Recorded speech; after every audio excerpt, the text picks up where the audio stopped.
Bonjour, je vous présente la vidéo 57 concernant les quotients. Le quotient d'un nombre A par un nombre B différent de 0 a pour écriture fractionnaire A sur B. On dit encore que A sur B est le nombre qui, multiplié par B, donne A. Ce qui donne, avec une écriture fractionnaire, B fois A sur B égale B. On a bien A sur B qui, multiplié par B, donne B, à condition que B soit différent de 0.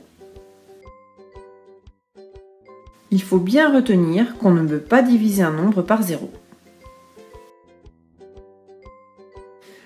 Le quotient 27 divisé par 9 s'écrit aussi sous la forme d'une écriture fractionnaire 27 neuvième, qui est égal à 3.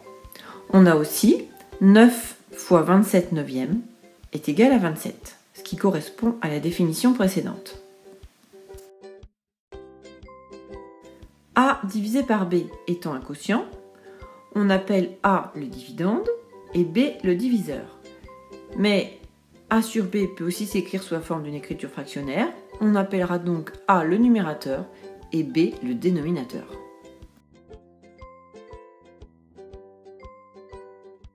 Un quotient A sur B peut être un nombre entier, lorsque le reste de la division euclidienne est égal à 0, un nombre décimal lorsque la division s'arrête, et un nombre non décimal lorsque la division est infinie. Dans l'écriture fractionnaire, 20 quarts. 20 et 4 sont des nombres entiers. On dira donc que 20 quarts est une fraction. On a aussi 20 quarts égale 20 divisé par 4 égale 5.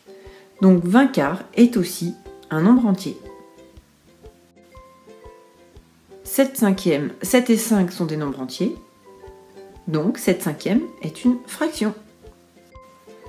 7 cinquièmes est égal à 7 divisé par 5, qui est égal à 1,4. La partie décimale de 1,4 comporte un nombre fini de chiffres, donc c'est aussi un nombre décimal. Étudions 11 tiers. 11 et 3 sont des nombres entiers, donc 11 tiers est une fraction. Mais 11 divisé par 3 est environ égal à 3,6666. La partie décimale de ce nombre comporte une infinité de chiffres après la virgule. Ce n'est donc pas un nombre décimal. Un quotient est plus grand que 1 si les numérateurs est plus grand que les dénominateurs. Un quotient est plus petit que 1 si les numérateurs est plus petit que le dénominateur. Et un quotient est égal à 1 si le numérateur est égal au dénominateur. Étudions quelques exemples. Comparer 9 quarts à 1. Le numérateur est plus grand que le dénominateur, donc 9 quarts est plus grand que 1. Comparer 4 quarts à 1.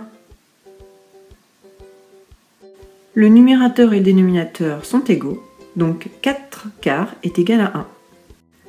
Comparer 7 huitièmes à 1.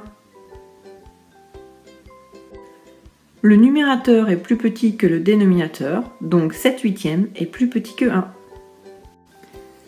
Mémorisez bien le vocabulaire et souvenez-vous que l'on n'a pas le droit de diviser par 0. Alors maintenant, à vous de jouer et bon courage!